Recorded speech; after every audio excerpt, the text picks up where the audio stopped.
Hello, and welcome to the Metta Hour podcast with Sharon Salzberg. I'm Lily Cushman. I produce this podcast. And today we're back with another episode of our anxiety series for episode 264. Sharon is joined by Soren Gordhamer, a return guest here on the podcast.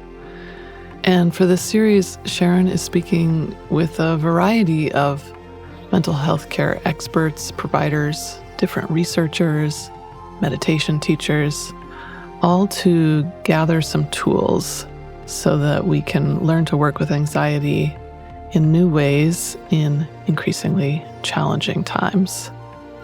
Soren is the founder and the host of Wisdom 2.0, which is a huge conference that explores living with greater mindfulness, wisdom, and compassion in the current age. He's the author of several books, his latest of which has just come out in May of 2025, titled The Essential: Discovering What Really Matters in an Age of Distraction. And Soren does a lot of work really looking at the cross-section of modern technology and AI and how that talks to these ancient contemplative practices like meditation and yoga. So we're happy to have him here on this series. And a lot of this conversation is discussing the role of cultural anxiety and social media and how that is a contributing factor to personal anxiety. Soren and Sharon talk about how we can become more aware of our stories and when we need new narratives, how we can redefine our worth and reorient to a really strong North Star for ourselves. They talk about the ways that shame can drive mental health challenges and the role that vulnerability plays when we're working with anxiety and mental health. There's a great story in here about the Dalai Lama and some of Soren's experiences living from a place of lack, and some amazing stories about Soren walking around the world in a global walk for a livable world, which he did over the course of a year, and the way that Ram Dass's teachings on somebodyness have affected Soren. And Soren closes out the conversation with a lovely guided meditation. So we'll be doing this anxiety series for several more months here on the podcast. You can tune back in as we make the journey together. Okay, so before we get into it, a quick announcement. Sharon has a brand new course coming out in a few weeks, Intro to Meditation, a 4-day fundamentals course, which starts June 21st.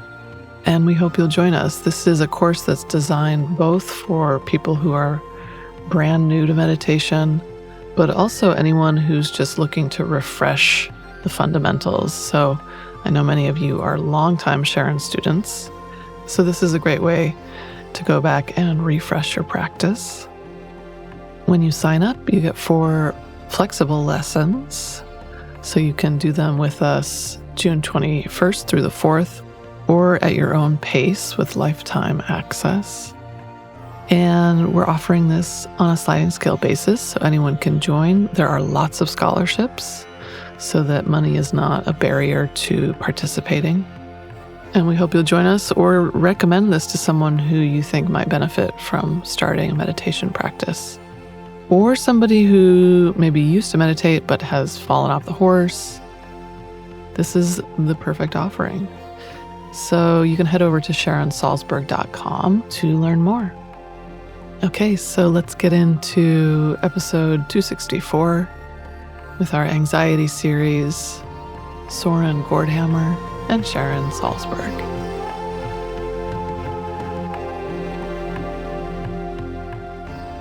Welcome, everyone. We're here today with another episode of our ongoing anxiety series, and I'm speaking with my friend Soren Gordhamer. So, hi, Soren. How are you? I'm doing well. So nice to be with you today, Sharon.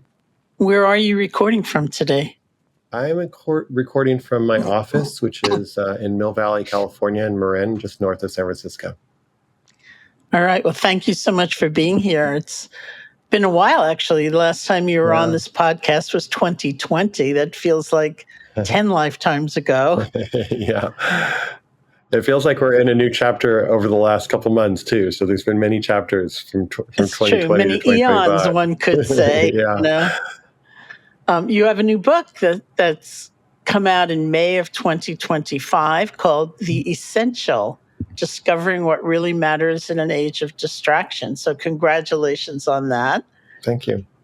And I thought you would be a wonderful addition to this series that we're running on the podcast centered around anxiety, because so much of the context of your book is addressing the kind of collective anxiety that we're living in right now. We're living in a time of so much information constantly being directed toward us, and near constant advertising vying for our attention and dollars. So between social media and the 24-hour news cycle, there's a daily onslaught of chatter coming our way. So here's a quote from your book. The algorithms try to convince us that everything non-essential in life, our status, what a celebrity just did, is essential, and everything actually essential, time with friends, time in nature, is not essential. So where do we begin untangling from all this and stepping out of the kind of collective anxiety spiral of our time? That's a great question. Well, first, Sharon, I just want to bow to you and just say how much I've appreciated getting to know you, and that when I was a 13, 14-year-old kid in West Texas, and I was going through a lot of pain and suffering, somehow my dad got connected to Dharma Seed Tape Library. I don't know how, and different audio tapes. And so I kind of learned a lot of the teachings. I got introduced to a lot of the teachings through you and Jack and Ram Dass and different people, and Stephen Levine at the time, through audio. And it's just a great pleasure and a deep honor to just know you as a friend and also be on today. So before we go into all of my stories or my book, I just want to honor you and say what a dear person you are. And in all the years we've known each other, your generous heart has just been always accessible. And so just thank you for doing what you're doing and being who you are. No, well, thank you. I think that the world that we're living in, I'd really try to name. And I think there's a real balance between naming without necessarily judgment or saying they're the problem. I'm upset because the social media companies, if they didn't exist or if they didn't do this, I would be happy. And there's an orientation I think we can have, which is always complaining about different things. And so I didn't want that energy, but I also feel like it's actually really good to name the truth of what the experience is and what the situation is. And I've had a very good fortune to get to know many of the creators of these technologies and talk to them about kind of like how it got created. Like, what was it like in the early days of Facebook or Twitter, and how have things developed since then?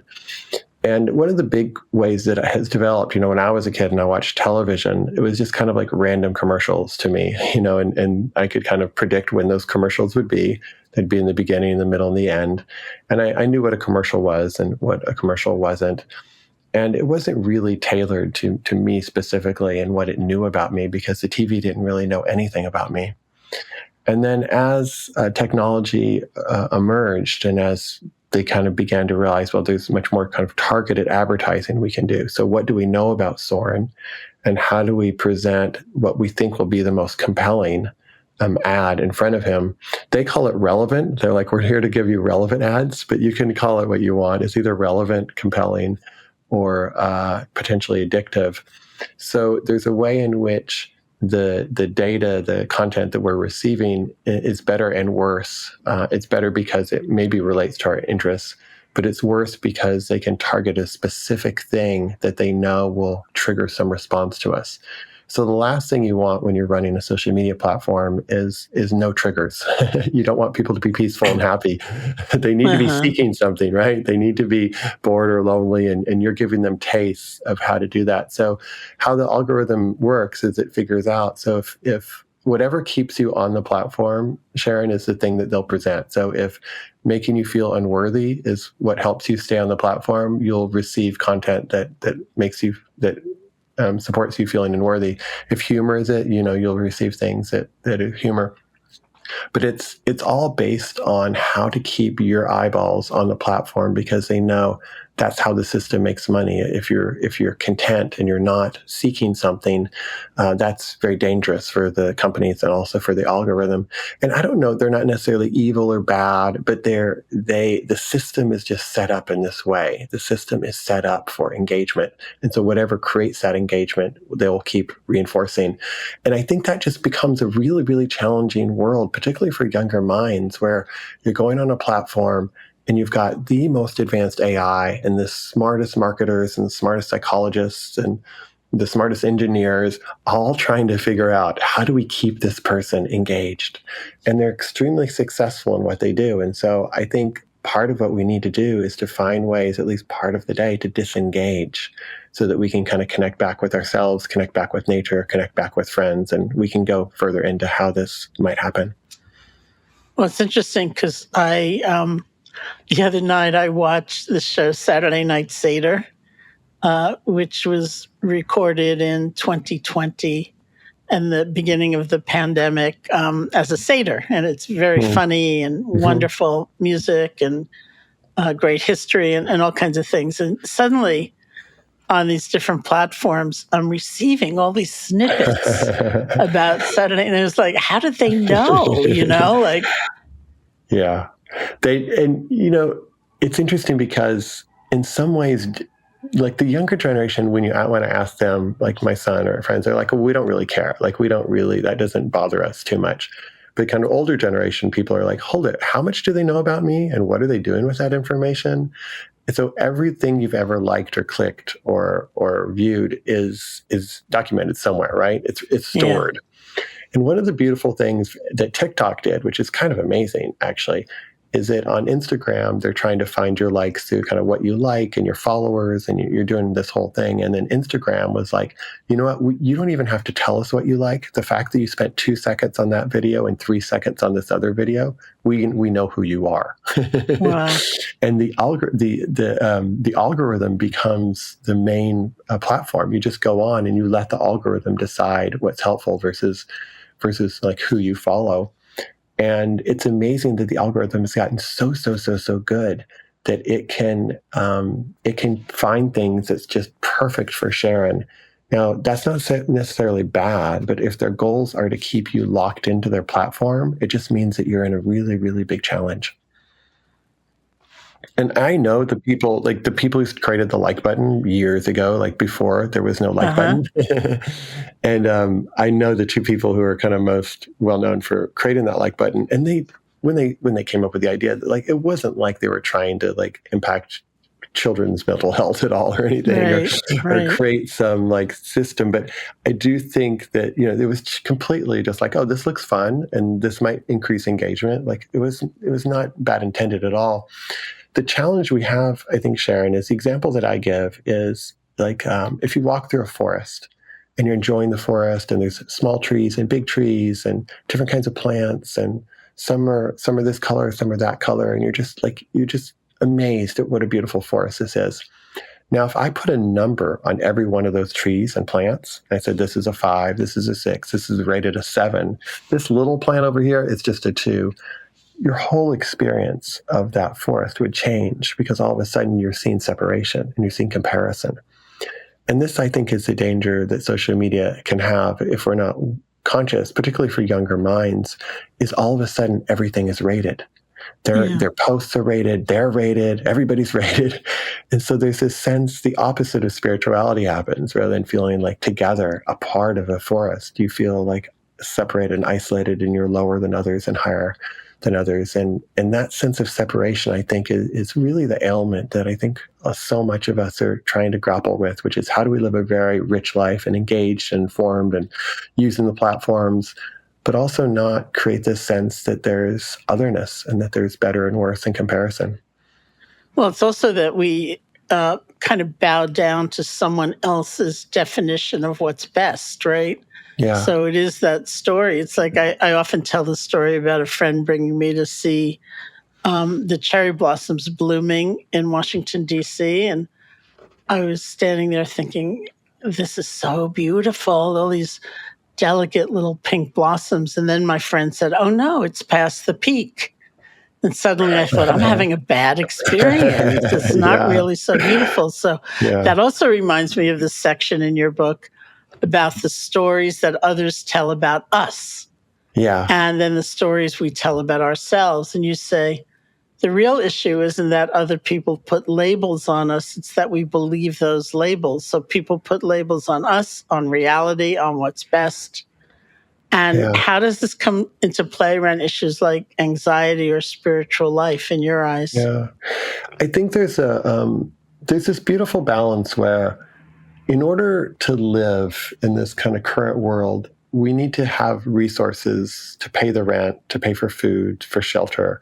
And so there's a natural stress and anxiety, I think, that comes if we haven't taken care of those, because there's certain essential things that kind of we need to kind of just survive in life. And I think food and shelter and housing and different things are part of that. And so I think that is one aspect of the world that we just need to address, that people who have those taken care of tend to be more at ease. Now, if I was in charge of the world, everybody would have access to that.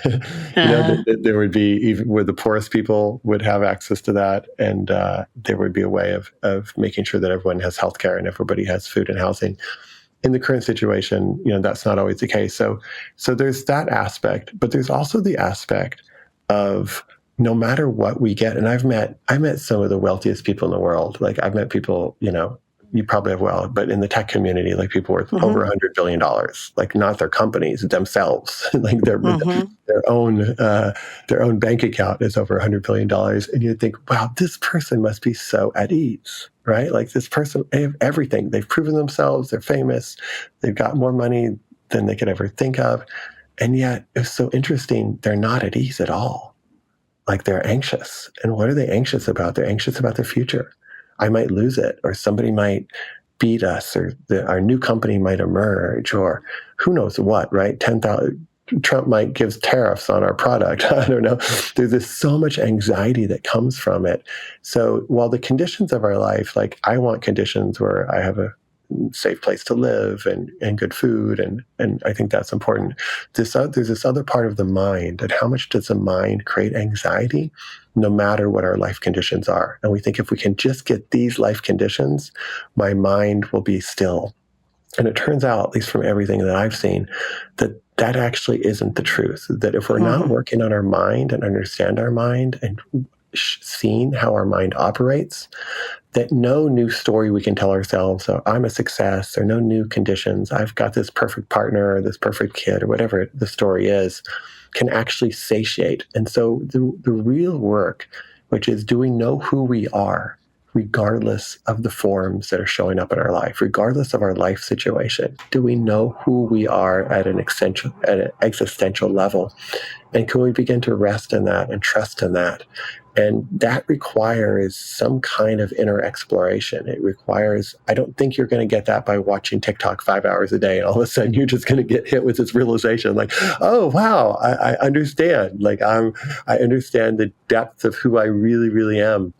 I think that requires a tuning in and a refocus of our attention. And that's really the call of the book, is, can we be engaged in the external, but can we prioritize the internal? Because the internal really is home base, and all the other stuff is just play, right? It's not here to it's like, life's here. It's not here to make us happy. It's here to wake us up. And so how do we take the teachings of waking up? In your book, you also say we initially need to see what we are carrying, what stories or narratives may be running our lives. We do this not to criticize or judge ourselves, but to gently explore how we can begin to liberate and open our hearts. So we need a new narrative, really, right? Well, this is a great debate. Do we need a new narrative, or do we just need to see clearly the narratives that we're holding? And I kind of go back and forth with this, because in some ways, every narrative will have a shadow side. So what we need a world of love. Let's say that could be a narrative, right? Beautiful narrative. And maybe that is the narrative that we move forward. But maybe there'll be times where that actually is not the case. And so I think of it as more as like capacity and range. To have the capacity to meet the moment as it is and be guided by love. But there might be some times where the loving thing is actually not to be generous because of whatever conditions that might be there. So I would say first and foremost, we need to kind of be aware of narratives. And how this got interested to me was, I grew up in this, as I mentioned, in the plains of West Texas, and we did not go to church. And so kids in the neighborhood, well-meaning, would be like, you're going to hell if you don't believe in Jesus, and he died for your sins, and he's a savior, all these things. So I grew up with this notion of kind of a very distaste for traditional religion, because the kids who were practicing that religion were confused and were telling me these stories. And I went through a lot of kind of pain when my parents divorced, and felt very much like an outsider, and a lot of shame, because they were one of the first families. We were one of the first families in that little town to go through a divorce, and so we're always the weird ones, the different ones. The one family didn't go to church, and so I just felt enormous shame. And from that shame, I thought the one way to get rid of the shame, or to kind of like make up for this shame is to be a success in the world. So I'm like, I really want to go out in the world and like be somebody. And I realized that I didn't realize that later, but that story was really, really motivating me. Like, I had to achieve, I had to succeed, I had to like be somebody in the world to prove who I was. But I was proving it to these kids that were like 12 years old in Texas, like 30 years ago. Like, it wasn't a story that was really helpful for me today, because none of those conditions were actually that present. But because that story had been kind of like set in my body and heart and mind at that time, I was still trying to prove something. And when I could identify that story, I'm like, wow, I have this story that I have to be a success. Is that really true? Can I like soften around that? What if that's not true? Who would I be if that was not true? And so for me, Sharon, there's these stories that countries have, that families have, that individuals have. And to the extent that we can bring curiosity to those stories, like, what was the myths and the stories that ran my family? Do we have to achieve all the time? Can we never achieve? Are we smart? Are we clean? Are we helpful? And are those stories true for me? To me, this is like one of the most exciting places of curiosity, because otherwise there's this unconscious motivator in our life that's driving us. And all of a sudden we're directed in these different ways that may not be what is actually our truth. And so for me, that reflection on what are the family stories that we've taken on, what are the societal stories we've taken on, what are the personal stories we've taken on, is like a window into seeing what glasses we might be wearing. Am I walking around wearing like shaded blue glasses, or shaded red glasses, or shaded green glasses? So I look at the world, if I have to succeed, I look at the world as a competition. And so maybe those glasses actually aren't that helpful for me right now. And I've seen, even with spiritual teachers sometimes, or teachers who haven't done a lot of their inner work, in some ways incredibly great teachers, but they also could have a story running that they have to know all the answers, or they have to be better than this other teacher, or, like all these other impulses. And so for me, in the book, I just share my own learning and realizations around the power of stories. And it's not they're good or bad necessarily. It's just when they're unconscious, they tend to not have positive impact in my experience. Well, maybe that kind of curiosity also forms the platform for being able to investigate, what does success look like? Maybe it doesn't mean what I was always, holding on to as the image of success. And even, what does love mean? Yeah. What about love that is kind of fierce, or has a strong boundary? Couldn't that be love as well? And so, maybe that's the next step in investigation, is maybe that story just needs to open and expand and be more flexible than it had been. Exactly. And I think not knowing those stories creates a lot of anxiety. Can we bring it back to anxiety? Because if how the world sees if my worth is dependent on how the world sees me, that's incredibly anxious way to live. And it's kind of perpetual, because there's a lot of beings in this world. There's a lot of beings in this world. And like I said, I've met the people who are some of the top people on that status, money, all the achievement things, and they're not happy. And so if our worth is dependent on how many likes we get or what people think of us or what kind of car we drive or how much money we have, I think that is enormous anxiety. And I tell the example in the book a little bit of it could be that you have all this money or power or whatever success you have, and then you lose it all and you're living, much more simply. It may be that experience of living simply is actually a better experience for you. But if you're caught in the stories of society that you were more than and now you're less than, you'll carry that sense of shame with you. But your direct experience might actually be oh, this is actually a simpler life for me. I think, how do we move more and more towards our direct experience and more away from the stories that society has? And I take one thing from Eckhart Tolle in this area, which I got introduced to him from, which is asking yourself, in this moment, what problem do I have? In this moment, what problem do I have? Mm-hmm. And there's challenges in this moment, definitely. But how much of the anxiety we have are stories that we're telling ourselves about the future moments that don't exist yet? Mm-hmm. And that's a really interesting exploration to have, right? What problem do I have now? And how much of my problems exist right in this moment? And how much are stories that don't exist in this moment? And can I become curious about those stories?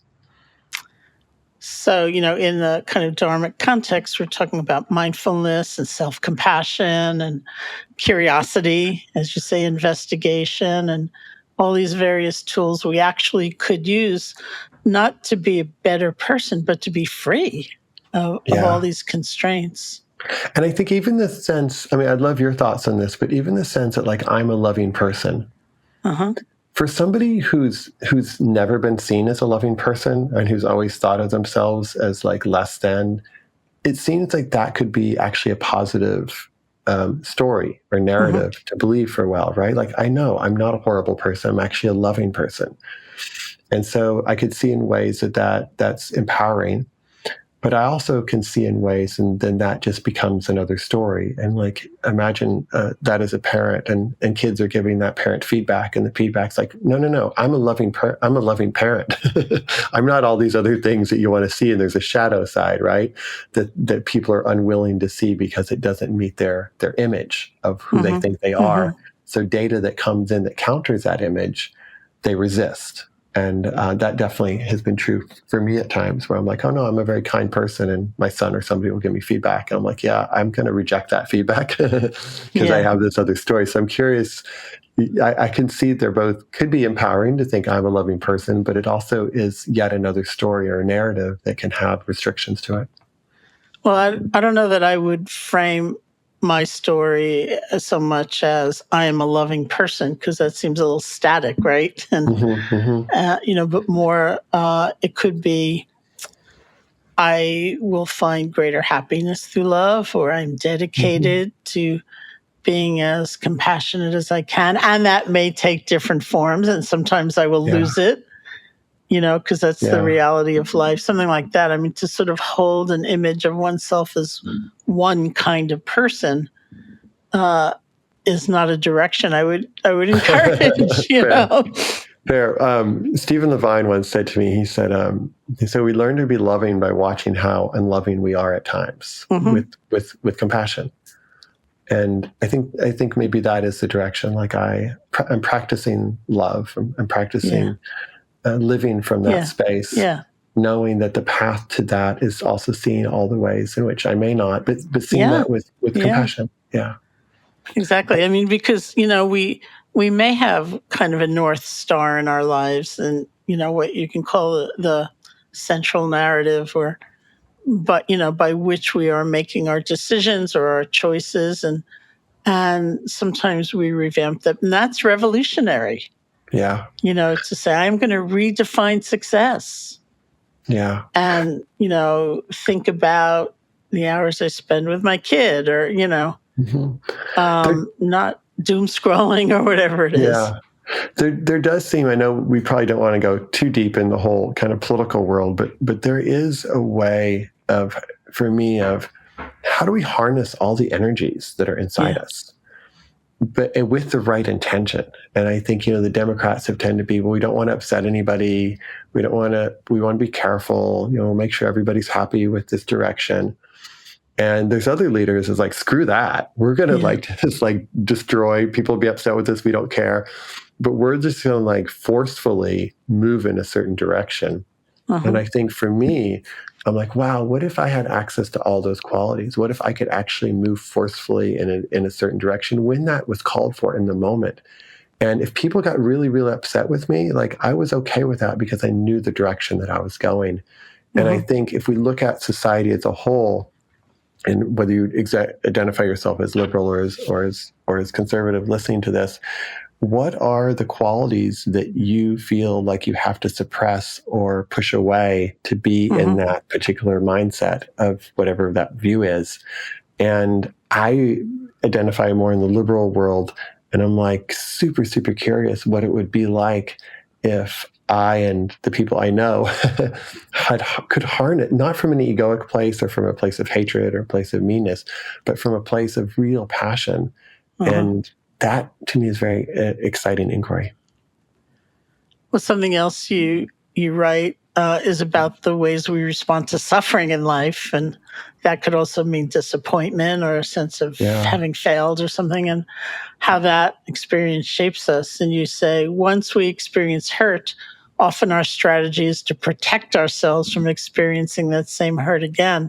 This can be the driver of our life. And I'll add to that I think one of the ways that sense of protection takes shape is the fear and anxiety that many adults live with, being in this constant state of fearing the unknown or falling down again or fearing, failure. So what's your response to that? Yeah, I think that there's an armoring, at least in my experience, that often comes around certain experiences. So for me, when I was younger and there was a kind of a split in my family, so there was 5 of us. We lived with my father, and then we were told that my mother was going to move out and live elsewhere. And so I didn't have much contact with her for the rest of my teenage years, and it was very hard and confusing. And so there was a sense that wow, really bad things can happen without anybody telling you that they're going to happen. I didn't have any foresight into that experience as a kid. My parents rarely were arguing that much, and there wasn't signs, or at least I missed the signs. So there's this sense that wow, really, really, really painful things can happen at any moment, and I have to be on guard for them. I have to stay very, very vigilant to make sure that I'm prepared this time, because last time I wasn't prepared. This time, I'm going to be prepared. And that particular orientation to life, I think, requires a particular stress and anxiety, because you're trying to stop that happening. Versus, a painful experience can happen and I can open to it. I can cry, I can yell, I can talk to a friend, I can do whatever I can do, but I have the capacity building in me so that whatever comes my way, I'm strong enough and I have the capacity to manage it in a way that it might be really painful, but I'll make it through. I can keep my heart open. As Stephen used to say, keep my heart open in hell. So I think those are 2 different orientations. The conditioned orientation is, I'm going to make sure this experience never happens again, and I'm going to never go down that path or never do anything that will put me in a vulnerable position again. And then the shift to that is, if I'm strong enough and if I'm capable enough and I've built up my own awareness, built up my own compassion, I can have that experience again, and it might actually not be what I thought it was before. That younger self still worries and fears and struggles over that, but actually my adult self can manage whatever that comes through, because I have different faculties in me now. And to me, that's a continual practice, but it's a very, very big awareness and shift from, I'm trying to make sure this never happens to me, versus if that does happen, I have actually the power by choosing how I respond if and when it does happen. There's a chapter in your book on the role that shame plays in our journey, which is kind of the opposite of what we're talking about now. Just the terrible, debilitating, corrosive habit of adding on to what is already a painful situations. So I'm wondering if you could share some of what you wrote in that book. Sure. It's interesting. And when I've talked to men about this, it's amazing how much shame has been a driver of their life. And it's probably very true for women too, in its own ways. But like when I talk to men, it's almost like, it's so funny. I was like, I say we're afraid to talk about it. Mm-hmm. But like shame has like this experience, and it tells you like, do not show this to anybody. Do not talk about this to anybody. This is kind of like an example of how unworthy you are, and this needs to be hidden and covered up. I mean, those are the voices that come up for me with shame. Like this happened to you, and it happened to you because there's something wrong with you, and there's something wrong with who you are inherently. That's my experience of shame, is there's a story that comes in that says like who you are is inherently bad or wrong or unworthy. And for a lot of, at least the men that I talked with, there is this continual battle to prove to that voice that you're not unworthy, right? If you succeed enough, if you achieve enough, that somehow that voice is going to quiet down, because you can say to that voice, no, look, I have this degree. No, look, I'm a doctor. No, look, I'm a this. So there's this battle with this voice to try to convince that voice that it's not true. So you're continually kind of racing in a race to try to prove to this voice that that's not true. And I think the big shift for me that happened was actually like looking at that voice with rather than trying to convince or get into an argument with that voice, but just looking at that voice and seeing the pain from which that voice came from, and having compassion for the person that I am that is experiencing that experience. Kind of compassion for the fact that there's this voice that I'm grappling with that's telling me that I'm not enough.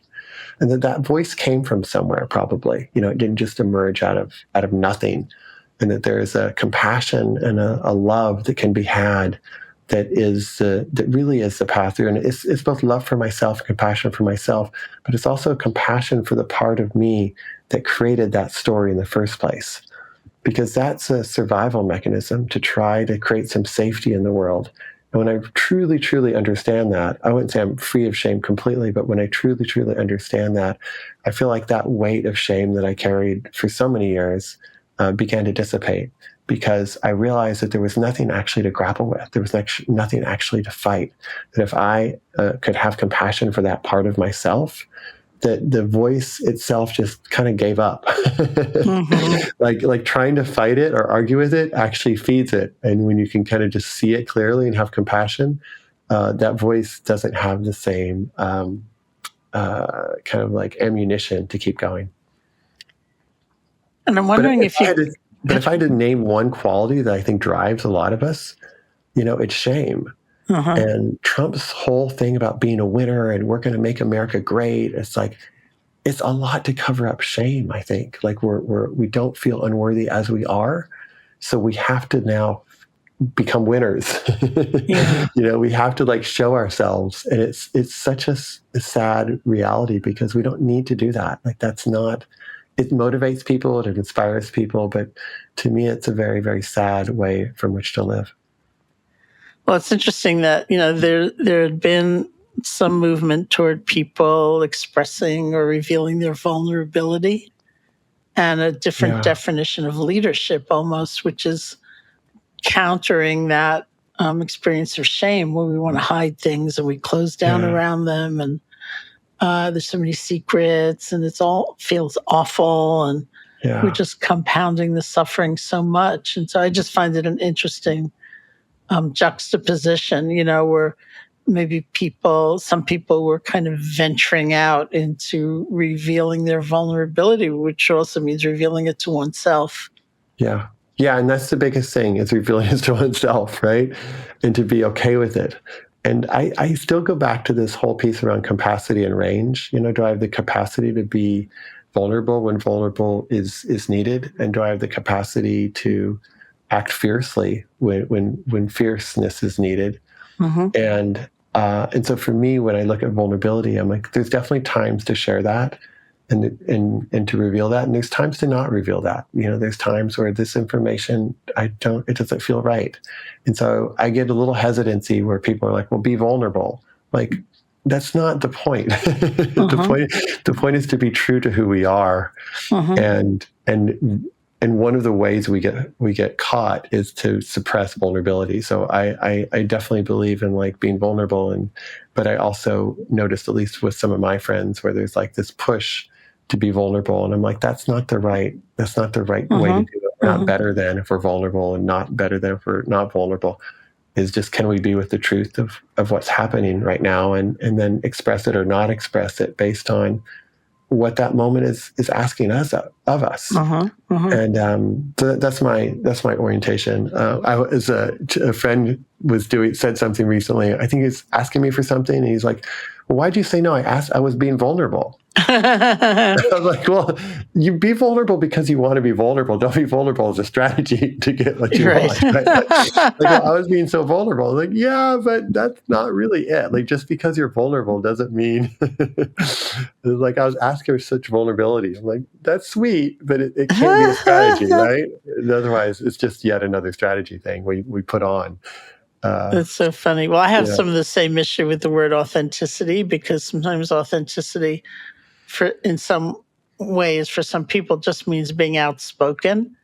So you could have the same sort of distorted values and like weirdness, and you're just open about it, and so that's kind of cool, but it's not the same thing as really looking within and understanding. Maybe. And can we really listen to the moment too? Like, what does this moment want?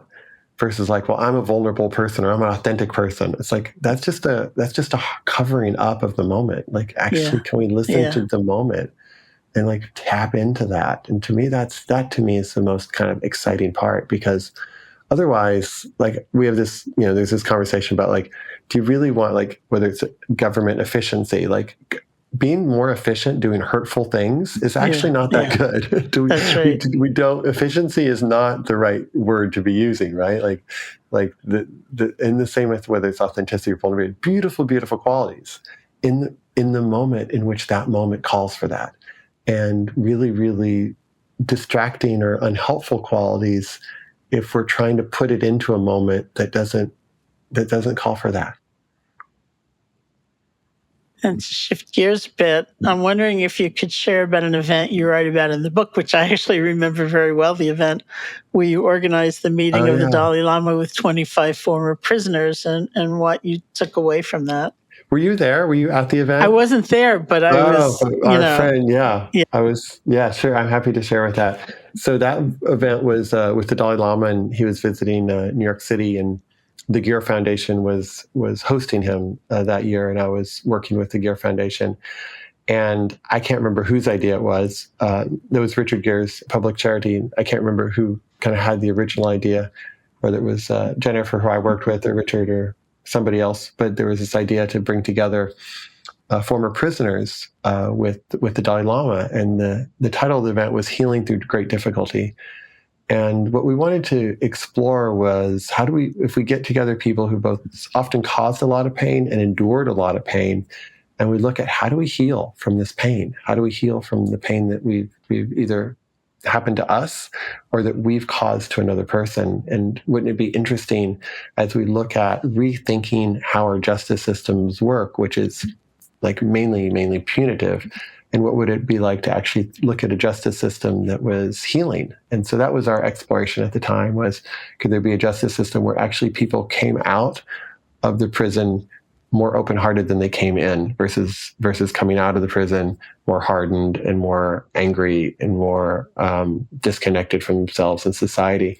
And so as we explored this, we thought, well, one of the interesting things we could do would be to, have the Dalai Lama in conversation with some former prisoners. So we found, 20 or so former prisoners who were all very excited to come. And most of them came from like Buddhist, prison groups of different kinds. And I thought, these are all really wonderful people, and they're going to love meeting the Dalai Lama, but they're also probably going to be very polite and ask like appropriate questions. And it's kind of a big deal to them to meet the Dalai Lama. It's like, I want a few people. I thought it'd be more interesting conversation if I brought a few people in who really, really came from the streets and who had no idea who the Dalai Lama was. So I found this young kid. I changed his name in the book. I think in the book I call him Javier, but I changed the name just to protect privacy and things. But he knew nothing about the Dalai Lama. And when I was like, "Do you know who he is?" and he's like, "I think he's like the Pope." I was like, "A little bit, but not quite. Different religion." And so I brought him in. And so at one point in the session, he stands up. And he just starts going at the Dalai Lama. "You don't know what the hell you're talking about. This is bullshit. I just got out of prison and these are the struggles I'm facing and this is what's happening." And there was an intensity of it. And all the security guards in the room got a little nervous and we're kind of like standing up, and it was this like passion of like, here I am and I'm suffering in these ways and how do you help me? And what I loved about it, Sharon, was it was so raw and so genuine that it took away all the formalities of the room. It was like, who cares if it's the Dalai Lama or not the Dalai Lama, or it was just raw truthfulness that was emergent. And it really, really impacted His Holiness, because he spoke about it the next day at Central Park in his event, that there was somebody that he could connect with that was willing to share his pain. And the Dalai Lama and Jinpa, his translator at the time, responded in a very kind of thoughtful way and talked to him about really hearing him and seeing him. And that's really all he wanted, was like, here's my reality. Can somebody see this reality? And you're a person who's in a position of power, and I want you to hear my reality.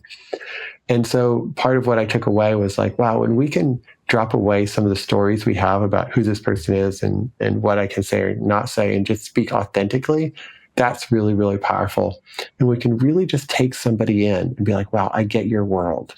And I don't remember the Dalai Lama having any like perfect answer or great advice, but he was like, I hear you. I see you. Thank you for sharing your world with me.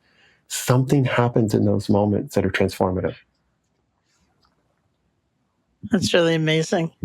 And I want to practice that too, and I found this so interesting because I hung out with different people. I remember I'd hang out, with Ram Dass, and people would come up to him, and I would say the vast majority of the people wouldn't see him.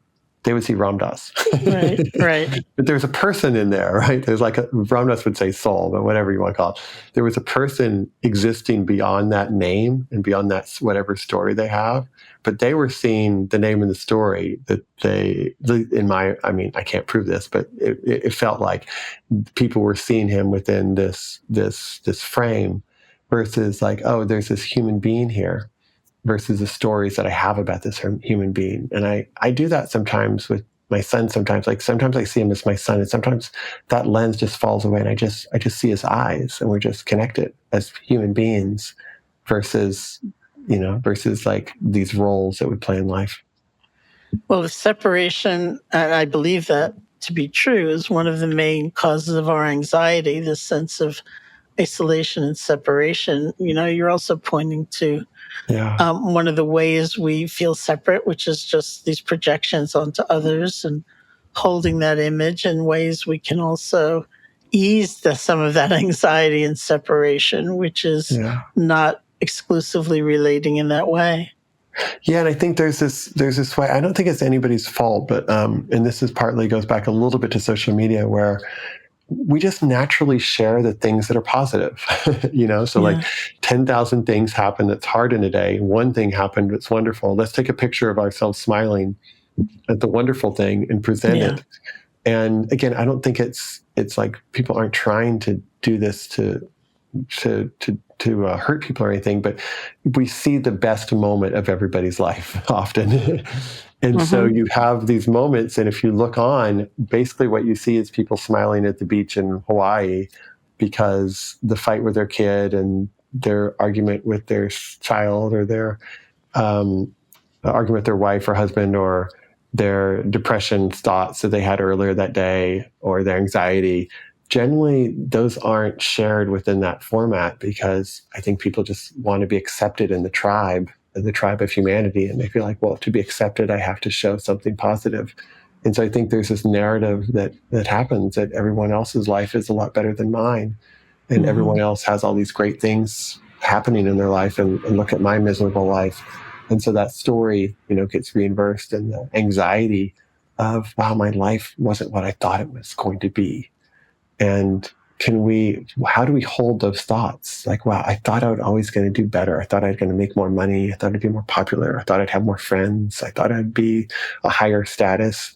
And yet here's what I am. And that's nervous. I only have so many years left. And am I going to achieve all the things I want to achieve, in those years?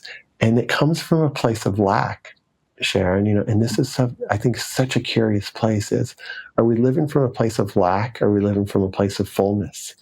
And I think when we believe these stories that we're not enough, we live from a place of lack, or hoping that some event that we can achieve, or something that we can buy or acquire, or some book we write or business we start or something can satiate that feeling of lack that we have, and the feeling of not enoughness. And I think the journey to really being able to discover, where is that narrative coming? And what does it actually mean to live from a place of fullness, of completion, of the moment being what it is and enough? And to me, that's the journey. To decrease in terms of anxiety and fear and things. I think it's always going to rise, or at least for me, probably it's always going to rise. But inherently, can I live from a place of fullness versus like trying to always get the society to fill this void inside me that I'm trying to fill? Another mutual friend of ours, and we have many, Shelley Tagilsky, has this saying, "Enough is a feast." Which I really love. But the kind of pattern you're describing, I used to think was kind of an age thing. Like I had a student who was a college professor who years ago told me he was very worried, about people in his classes using social media. And as he put it, nobody posts a picture of a mediocre lunch.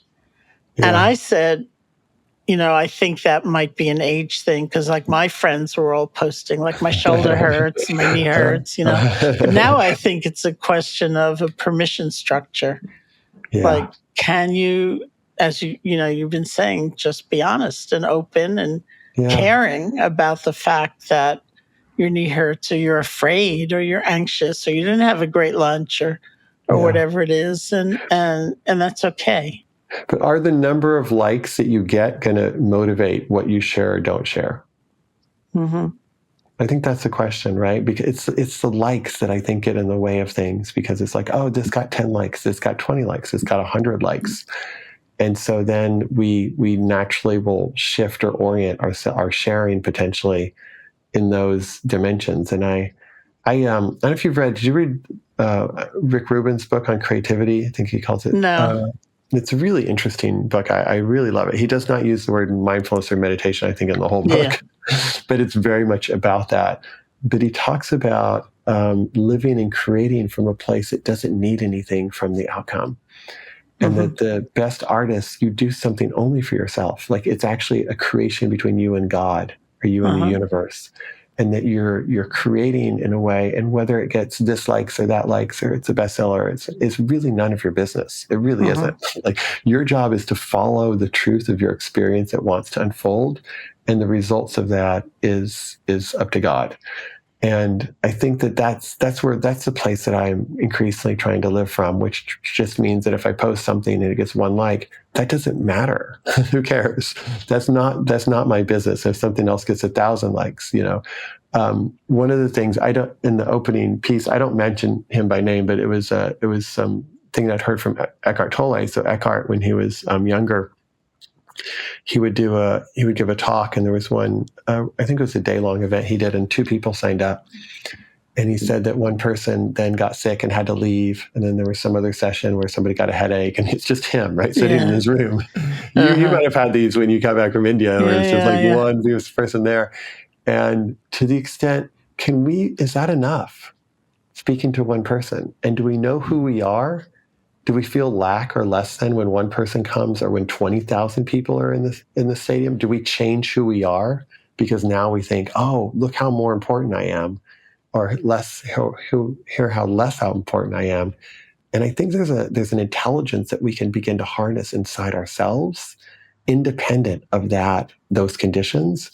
And I think that's the real place of creativity and deep wisdom and compassion when we know it's not like we're unaware that there's one person versus 20,000 person, but we know who we are independent of that. That's not what's important to us. And that's my goal in life, is like to not judge and compare, but to actually live from that place that this is how I feel like showing up. And if one person shows up, great. If nobody shows up, great. Like the sense of lack or better than or worse than, I can notice those tendencies and not live from those places, because I think that's where so much of the anxiety comes, because we think, oh, I'm not enough, but this will make me enough.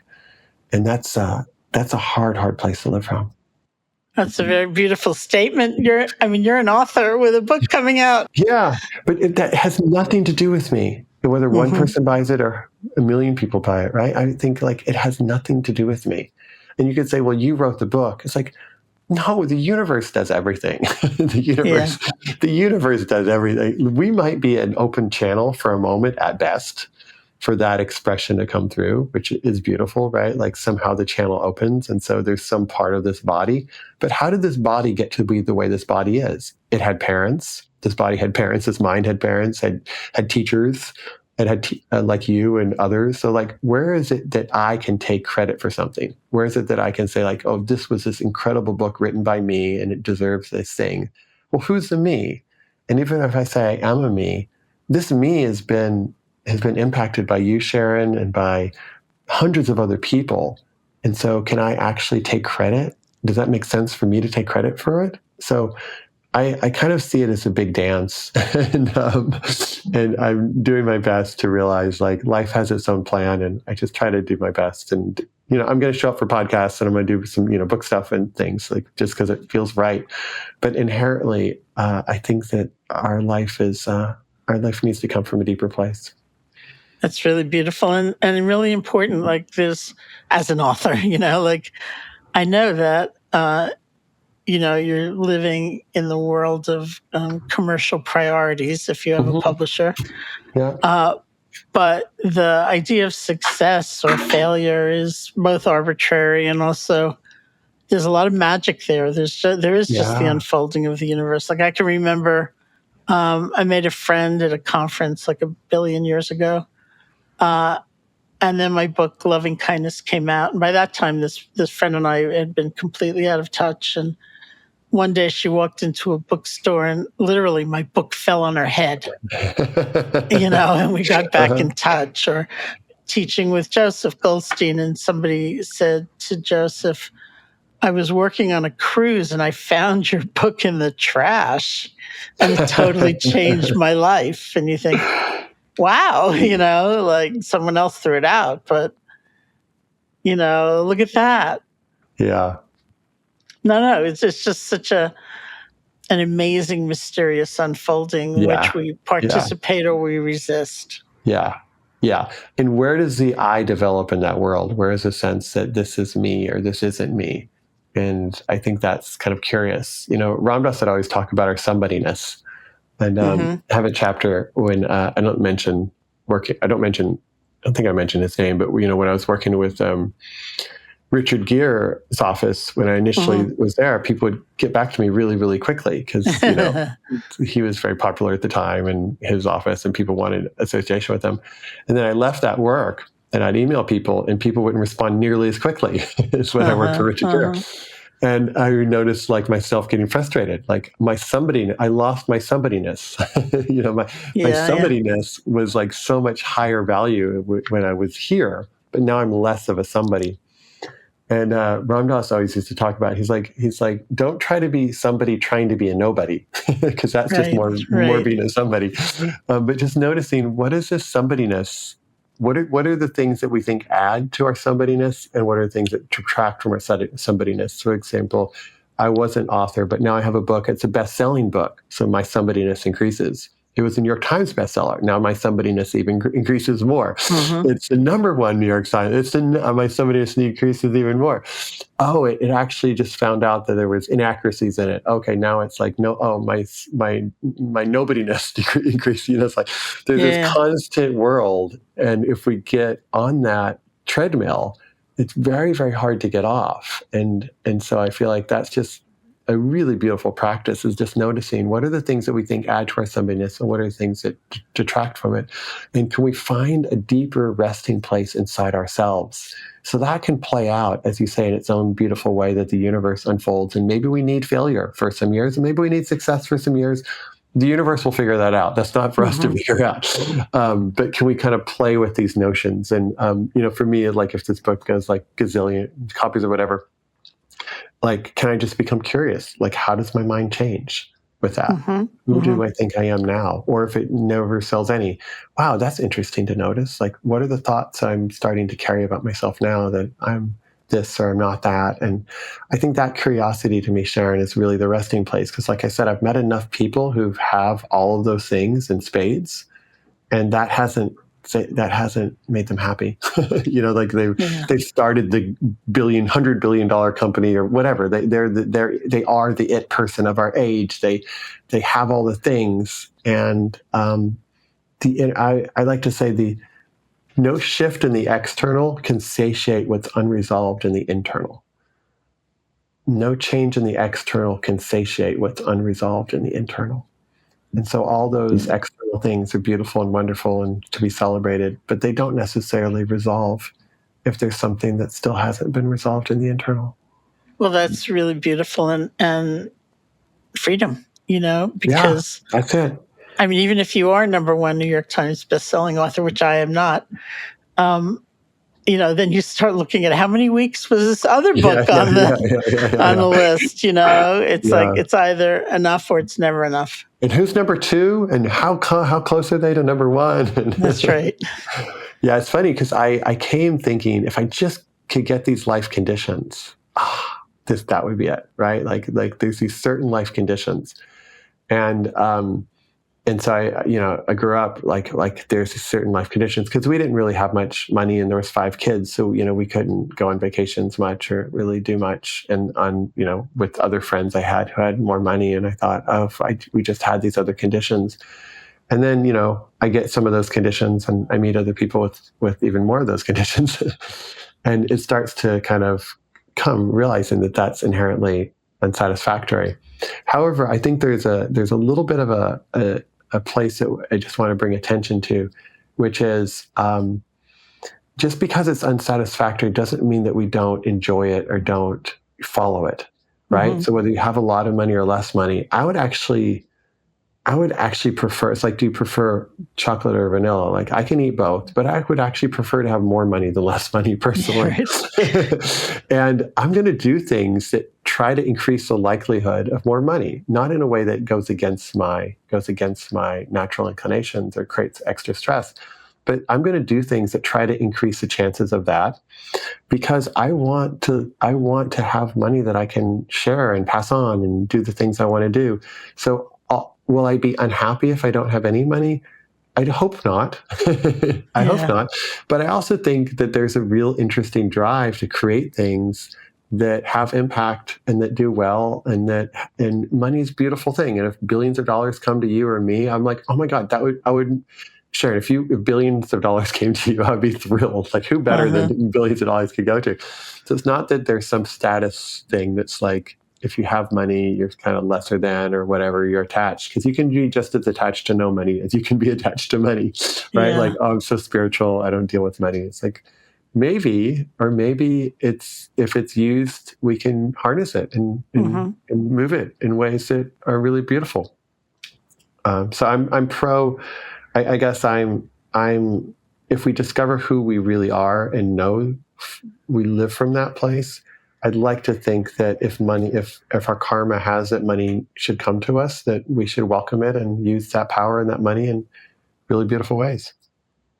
That's really wonderful. And I want to say that, having known you for so many years, that I used to say to people, he's just a child of God. Because you even said that though about me. I said that about you, yeah. Oh, wow. Because even though people, may have responded differently to you when you worked with Richard and then when you didn't, I always saw there's this kind of audacity in you. It's like, let me just write this person I've never heard of, or I mean, I've heard of, but I've never met, who's in this super powerful position. Or let me go off to the South Bronx and work with people in the Lineage Project, which you began. And let me, I'll just do this. And I think, really? Like, yeah. Well, you were super helpful. I mean, you're the reason that the Lineage Project, which worked with incarcerated at-risk teens doing mindfulness work, really existed, Sharon, because I came to New York not knowing really anybody. And I saw you after a talk, and you said, "How can I help?" And you helped, and you connected me to somebody who wrote a grant, and that grant led to, I think, almost 25 years of programs that existed. Yeah, and so fantastic. it's a community, right? Like, how did that happen? Like, you could not have planned that, right? Like, there was no way that could be planned.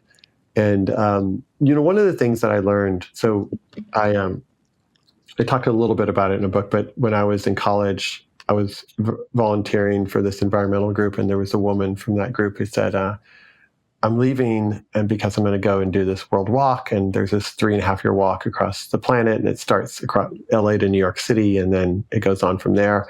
And I was going into college at the time, or I was at college at the time, and I was like, wow, how many times does an opportunity like this, come across? Because this just sounds so fun and adventuresome, and I'll probably learn a lot more walking than I will at college. So, and I had grown up in a college family. My father's had his PhD in psychology. He ran the counseling center at a big university. And so I was, that was kind of part of the narrative in my family at the time, was college was kind of like something you did, at least a bachelor's degree. It was part of the narrative of the family.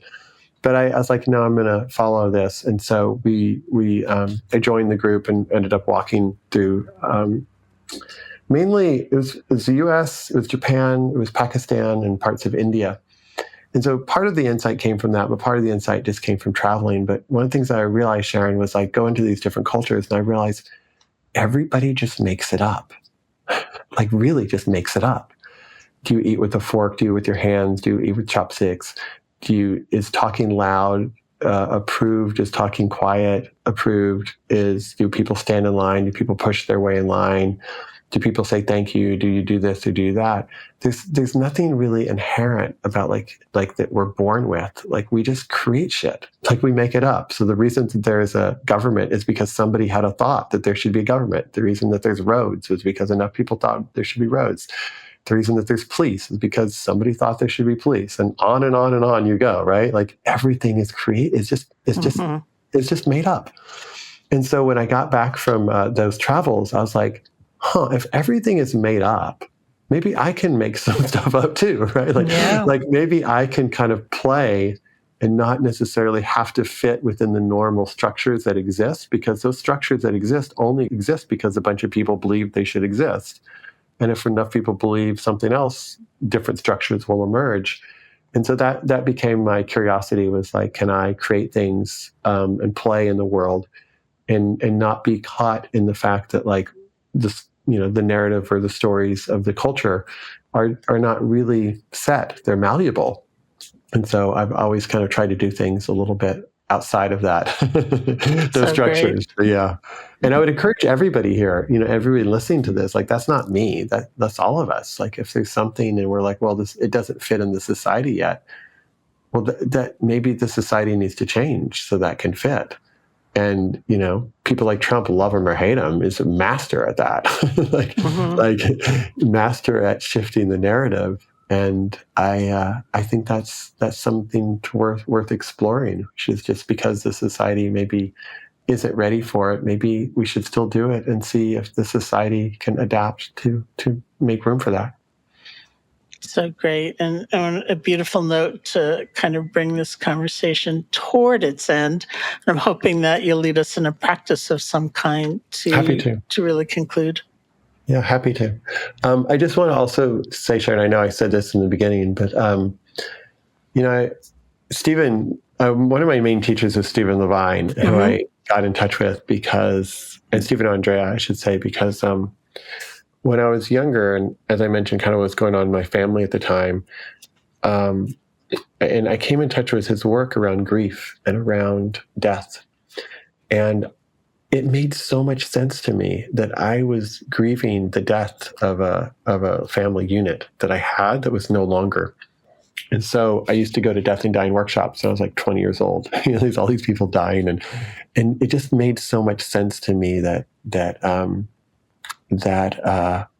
we're all in a grieving process at times, right? Whether it's a physical death or it's just a change of life, there's often a process of grief and a process of letting go that needs to happen. And it can't be just often like, well, that ended and too bad. There's usually the heart has some emotions around things, and there's a grief that needs to be had. And I'm feeling that sometimes with our country now, that the country that we had is changing in the United States anyways. And maybe something more beautiful will emerge, we'll see. Maybe something less beautiful will emerge, we'll see. But there's definitely a grieving.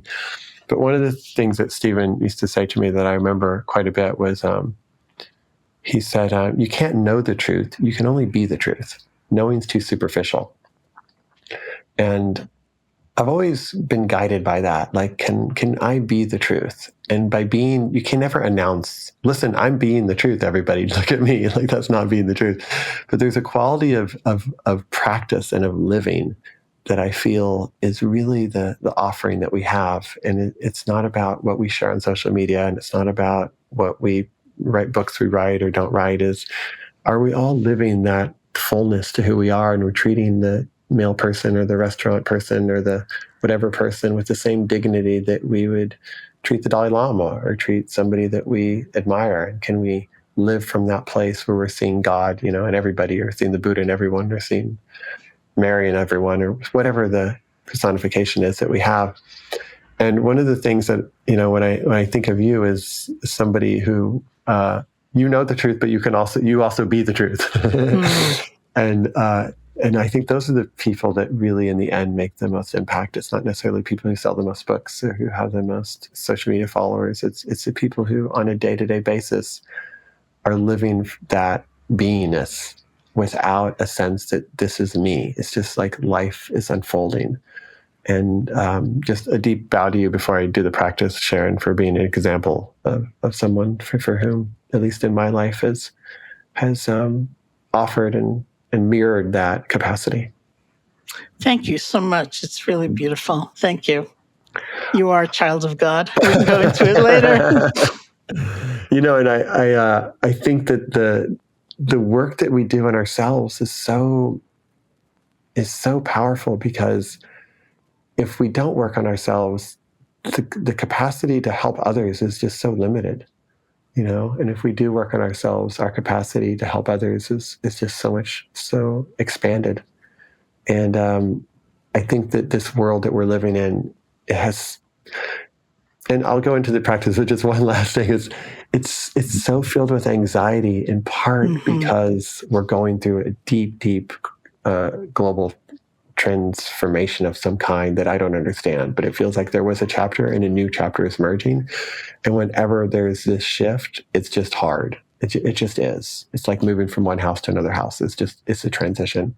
But that some of this anxiety comes about because we have access to a level of information that we just never did before. If there's an atrocity going on in Africa, whatever, 50, 100 years, we didn't know about it. Like, it was not a part of our reality. And I feel like some of what we can do to help our anxiety, it's just choosing how much information we want to digest, and at what times we want to digest that, and then going and living our life in ways which we kind of forget all the problems, at least at times, like, hang out with a friend, pet a dog, hang out with a tree, there's all these ways that just step us out of the whole thing. We have a great dog, so I do it with my dog, but like it allows us to step out of that world and just be like, this is this moment. And isn't this beautiful? We went to the beach yesterday, and part of the reason I love to the beach with my partner Cecily is I just love watching the kids run.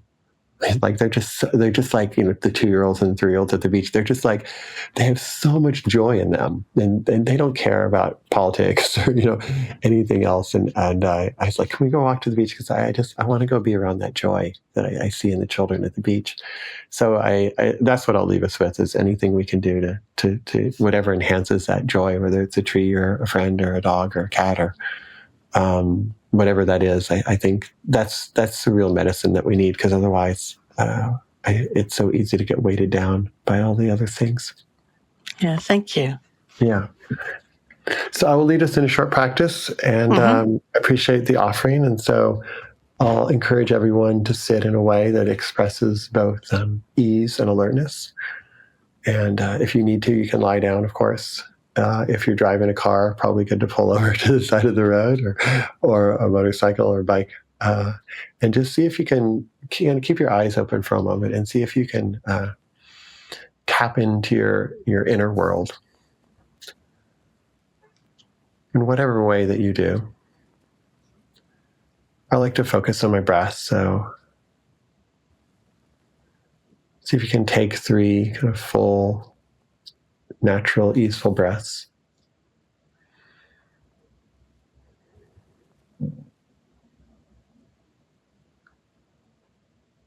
And you're not necessarily trying to be calm, but what would it be to invite a sense of ease in this moment?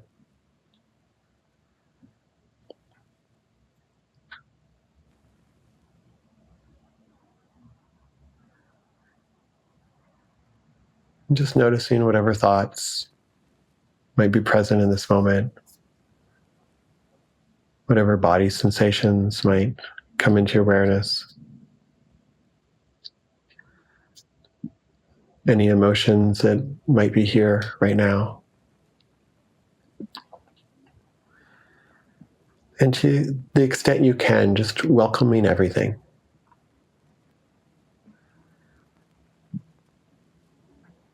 Knowing that for these few minutes, there's really nothing to do, nothing to achieve, nothing to figure out. We're just being with ourselves as we are.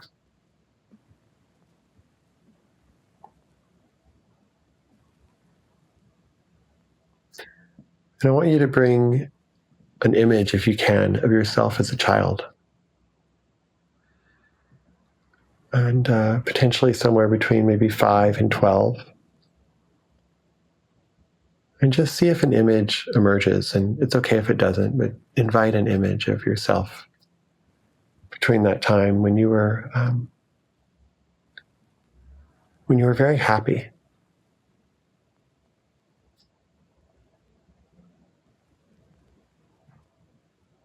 Maybe there was something exciting happening at school, or you got news that made you very happy.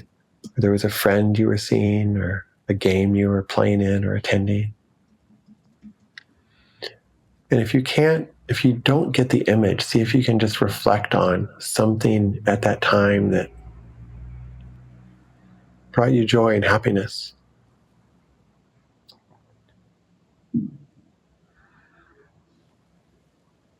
And see if you can tap into the inherent goodness in that younger you in that moment.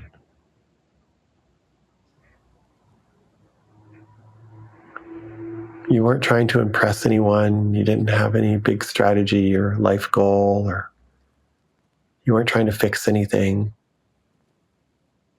You were just in a moment of joy.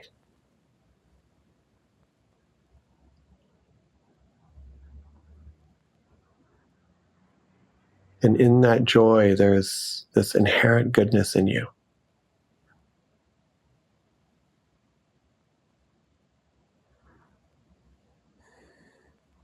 And as you feel that moment, or as you look at that child at that age, can you see their inherent goodness, their love of life, their curiosity, their joy?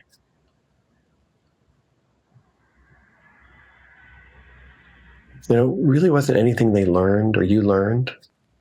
You didn't get taught this probably in a class, or maybe your parents never even talked about it. But there was these moments you were just in a place of deep goodness and deep joy.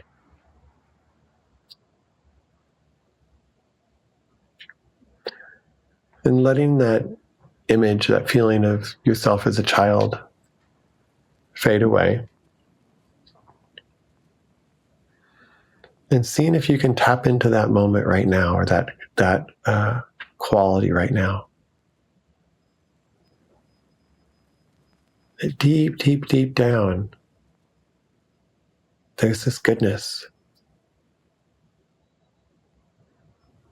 And it doesn't matter if your bank account has a lot of big numbers near it or if your bank account has very few numbers. It doesn't matter if you're known by millions of people or known by no one.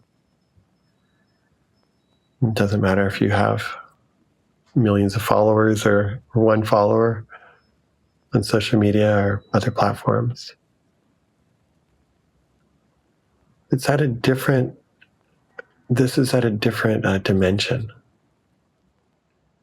And this goodness and this joy has nothing to do with those external conditions. No external conditions make you any closer or any further away from this.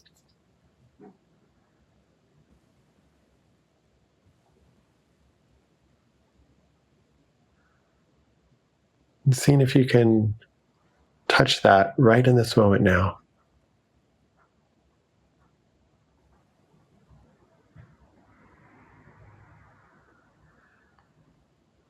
And know that everyone in the world, as far as we know, or so it seems, has access to this same place. They might be doing really crazy, stupid, harsh things in the world. And that at least potentially there's goodness in every human being. Every human being we'll meet on this day has goodness. If we just look deeply enough.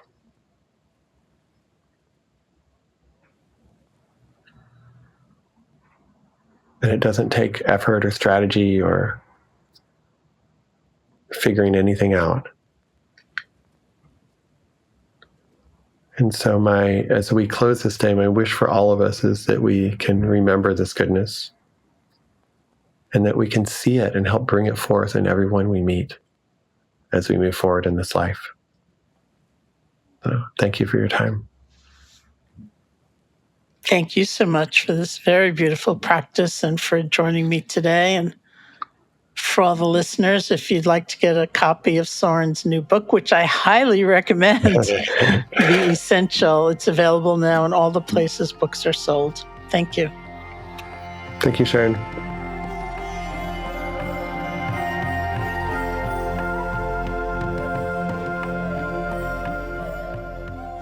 Hey folks, thanks so much for listening. You've reached the end of the podcast. So if you'd like to learn more about Soren and his work, as well as his new book, The Essential, you can visit his website, sorengordhamer.net. It's SORENGORDHAMER.net. And of course, for all things Sharon, including her new Intro to Meditation course, which starts June 21st, you can visit SharonSalzberg.com. This has been the Metta Hour podcast, brought to you by the Be Here Now Network. May you be safe, may you be happy, may you be healthy, and may you live with ease.